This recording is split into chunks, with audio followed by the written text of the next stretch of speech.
Hello students, welcome to your computer class. In computer, we have finished 2 chapters, chapter 1st and 2nd. So from now onwards, we will do the revision work of both the chapters. Here is chapter 1st, computer devices. I am going to read the chapter for you and you will have to listen to me very carefully for the understanding of the explanation of this chapter. Okay, in this chapter includes input devices, processing devices, output devices and storage devices, but today we will try to cover up only input devices. Okay, chapter first, computer devices. What is the meaning of devices? Devices means upkaran, okay, which means the things that we add to computer, or it could be internally fit into the computers. A computer is an electronic machine made up of various devices that is used to generate meaningful information from raw data. What is the meaning of raw data? Raw data means, underline the word, raw data means instructions that we put into the computer or we give to the computer. Okay, so computer, as we all know that computer is a machine that performs calculations automatically, and here are some various devices that is attached to it and they generate meaningful information through the instructions that we put into the computer. Okay, let's first understand data and information. Data and information. Data refers to collections of numbers, characters, symbol, etc. in its raw form. As I told you just now that the data, which means that the instructions that we give to the computers, और हम instructions computer को किसके through देते हैं? Through keyboard, जिसमें numbers, characters, symbols सब कुछ सारे कीज़ होती हैं. ओके, और माउस के थ्रू भी दे सकते हैं या दूसरे डिवाइसेस के थ्रू भी दे सकते हैं, विच मीन्स कि जो भी इंस्ट्रक्शंस कंप्यूटर को देते हैं that is called data. Okay, and what is the meaning of information? Information is the meaningful output which we get after processing the data. और इंफॉर्मेशन क्या है? वो मीनिंगफुल रिजल्ट है जो प्रोसेसिंग होने के बाद, डेटा के प्रोसेस होने के बाद हमें मिलता है. ओके, तो इसको हम किस तरह से ले सकते हैं डेटा एंड इन्फॉर्मेशन को, या इस पूरे फंक्शंस को? Let's first see the basic functions of computer, then we will discuss about it through an example. 4 basic functions of a computer are input, processing, output and storage. So there are 4 functions. Functions means कार्य. Computer के 4 कार्य होते हैं. That means the first one is input, किसी भी data को computer के अंदर इंसर्ट करना. फिर प्रोसेसिंग, उस डेटा का प्रोसेस होना.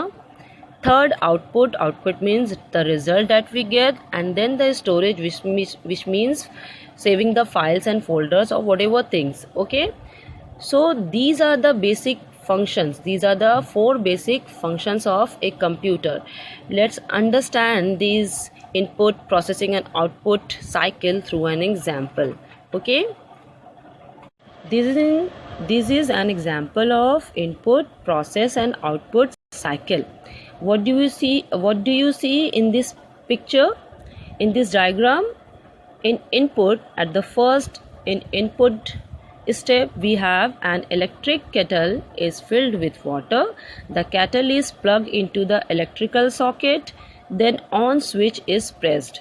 तो इनपुट में, जैसे कि एग्जाम्पल के तौर पे हम देख लेते हैं कि ये एक चाय बनाने का तरीका पूरा, उसमें किस तरीके से ये साइकिल इनपुट, प्रोसेस और आउटपुट होता है. ठीक है, तो पहले एक इलेक्ट्रिक केटल लिया हमने, जैसे फॉर एन एग्जांपल, उसमें हमने पानी को फिल किया. ठीक है, और उस केटल को फिर उसके प्लग को सॉकेट में हमने प्लग इन किया. ठीक है, उसके बाद हमने प्रेस कर दिया, ऑन स्विच कर दिया. तो उसके बाद हमने टी बैग्स उसमें पोर कर दिए. तो ये सारी चीज़ें जो कि हमने केटल के अंदर डाली, इंसर्ट की, ये सारी चीज़ें क्या है? जैसे कि केटल में जो पानी डाला हमने और जो टी बैग्स डाले और सॉकेट में प्लग इन किया वायर को, ये सब क्या हो गया? हमारा रॉ डेटा हो गया. ठीक है, जो कि हमने एक तरीके से कंप्यूटर में डालें। ठीक है, यहाँ पे कंप्यूटर की जगह किसका यूज़ कर रहे हैं हम? For an example electric kettle का। ठीक है, फिर प्रोसेसिंग में क्या होता है? प्रोसेस में क्या होता है कि टी बैग्स उसमें प्लेस किए जाते हैं और उसके बाद वो बॉयल होना स्टार्ट हो जाता है। पानी जो है, जो वाटर है, वो हीट अप होके बॉयल होना स्टार्ट हो जाता है and the boiling water is poured into the teapot and the tea brews. उसके बाद क्या होता है? आउटपुट में हम देखेंगे the brewed tea is poured into a teacup and milk is added, the tea is consumed. ठीक है, और फिर चाय की पत्ती जब खौल जाती है तो हमें उसका आउटपुट, उसका रिज़ल्ट क्या मिलता है कि हमारी जो चाय की पत्ती थी वो पककर अब पूरी एक अच्छी तरीके से चाय बन चुकी है और उस चाय को हम फिर किसी भी टी पॉट में निकाल लेते हैं। निकाल के रखने को ही हम स्टोरेज बोलेंगे। ठीक है, और फिर उसमें जैसे कि मिल्क ऐड करके हम उस चाय को, उस टी को कंज्यूम कर लेते हैं। सो इन शॉर्ट, ये इनपुट प्रोसेस आउटपुट का एक जो साइकिल है वो हम डेली टू डेली अपने रियल लाइफ में भी देखते हैं। ठीक है, जैसे हमने केटल लिया, उसमें चाय की पत्ती डाली, उसमें फिर उसके बाद पानी डाला और शक्कर डाली और उसको हमने फ्लेम पे रख दिया। ठीक है, उसके बाद क्या होगा? वो आंच से पकना शुरू हो जाएगी और इस जो टाइम पे वो जो पकती रहेगी, बॉईल होती रहेगी, विच मीन्स कि ये प्रोसेसिंग में है, ये इसका प्रोसेस हो रहा है। ठीक है, फिर जब चाय बन के पूरी तरीके से तैयार हो जाएगी और उसको जब हम कप में निकालते हैं, पोर करते हैं, तो वो हमारा क्या हो जाएगा? रिज़ल्ट हमें मिल जाता है, आउटपुट हमें मिल जाता है। ठीक है, इसी तरह से वॉशिंग मशीन के साथ भी होता है कि जैसे हमने वॉशिंग मशीन स्टार्ट की, उसमें कपड़े डाले, वॉशिंग पाउडर डाला, फिर उसको, उसका जो मोड है वो सिलेक्ट कर लिया, हेवी, लाइट या नॉर्मल जो भी, और उसके बाद वो क्या होता है? प्रोसेसिंग स्टार्ट होती है, उसमें कपड़े स्पिन करना शुरू हो जाते हैं, घूमना शुरू हो जाते हैं, कपड़े अंदर अंदर अंदर चलने लगते हैं और इस तरीके से हमें रिजल्ट क्या मिलता है कि कपड़े हमें लास्ट में धुल के मिल जाते हैं। ठीक है, तो दैट इज़ कॉल्ड आउटपुट और result you can say. Okay, so this is called the input process and output cycle, and in the same manner computer takes the information, the instructions through keyboard and mouse and microphones and etc. input devices, then the processing starts, then we get the output, that is the result through the various devices of the computer. Okay, I hope you have understood. Now come back to the devices of computer. A computer is made up of 4 types of devices: input devices, processing devices, output devices and storage devices. तो इन सब में जो devices use होती हैं input, processing और output के लिए, ये हम पढ़ेंगे आगे। Input devices, the first one is input devices. The devices through which we enter data are called input devices. The most commonly used input devices are keyboard and mouse. तो जिस device यानी कि उपकरण, जिस भी डिवाइस के through हम data को कंप्यूटर के अंदर इंसर्ट करते हैं, डालते हैं, उन्हें ही हम इनपुट डिवाइसेस बोलते हैं। और कॉमनली क्या है इनमें से? कीबोर्ड और माउस है। माउस और कीबोर्ड के थ्रू ज़्यादातर से हम अपने इंस्ट्रक्शंस कंप्यूटर के अंदर डालते हैं। Now let us discuss some of the input devices. Keyboard is used to enter data and instruction into the computer by typing. Okay, keyboard का इस्तेमाल हम टाइपिंग के थ्रू कंप्यूटर के अंदर इंस्ट्रक्शन डालने के लिए करते हैं। A keyboard can be divided into 4 parts, और इस कीबोर्ड में 4 पार्ट्स होते हैं। Let's see what are they. Typing keys, alphabet keys and numeric keys. Typing keys जिसमें अल्फ़ाबेट कीज़ और न्यूमेरिक कीज़ दोनों आते हैं, पहला पार्ट है typing keys. Second part is function keys. Function keys are which keys? That is the top of the row F1 to F12 keys. This is called function keys. Okay, navigation keys, the third part is navigation keys, which means arrow keys, and the fourth part is control keys, which means control, shift, alt, windows or escape keys. Okay, so there are 4 parts of a keyboard.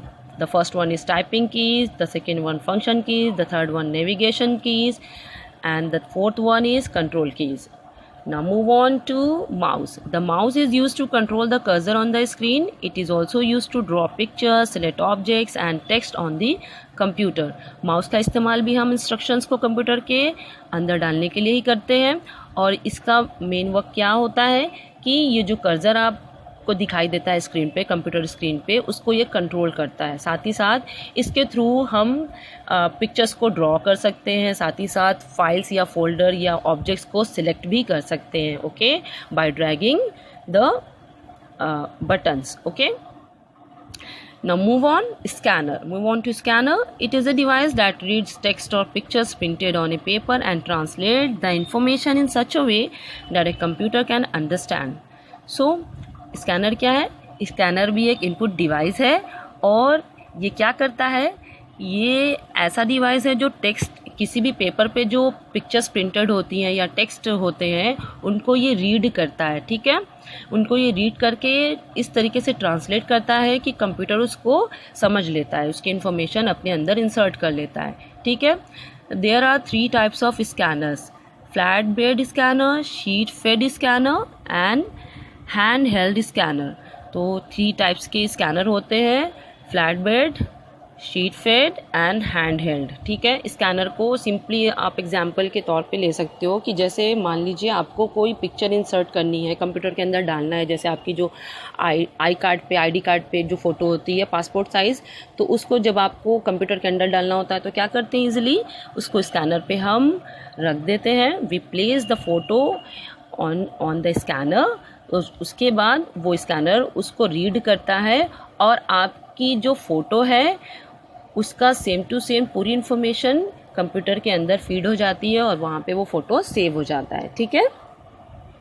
Now move on to the microphone. Microphone is an input device which is used to record voice. It is very well known to all of us कि microphone क्या होते हैं, हमारी voice को record करते हैं और आवाज़ को अंदर इंसर्ट करने के लिए कंप्यूटर में हम माइक्रोफोन का यूज़ करते हैं। Joystick is an input device used in playing video games. It has a stick which can be moved in all directions and control the movement of a pointer. तो joysticks का इस्तेमाल games के लिए किया जाता है, वीडियो गेम्स के लिए। इसमें एक स्टिक लगी होती है जो हर एक डायरेक्शंस में इजीली मूव कर सकती है, घूम सकती है और इसके थ्रू हम अपने पॉइंटर का मूवमेंट कंट्रोल करते हैं, okay. There is another input device that is called light pen. It allows the user to point to displayed objects or draw on the screen. ठीक है, तो स्क्रीन पर किसी भी ऑब्जेक्ट्स को ड्रॉ करने के लिए या किसी भी ऑब्जेक्ट्स को पॉइंट आउट करने के लिए जो कि हमें दिखाई दे रहा है, डिस्प्ले में है, उसको पॉइंट आउट करने के लिए हम लाइट पेन का यूज़ करते हैं. And there is the last one, that is web camera. Web camera is also an input device that is used to capture still images and videos. Web camera का इस्तेमाल हम images और videos को capture करने के लिए करते हैं. Okay, so today that's all with the input devices. आज हम सिर्फ input devices के बारे में जान चुके हैं. Further about the processing devices we will do in next class. Okay, thank you.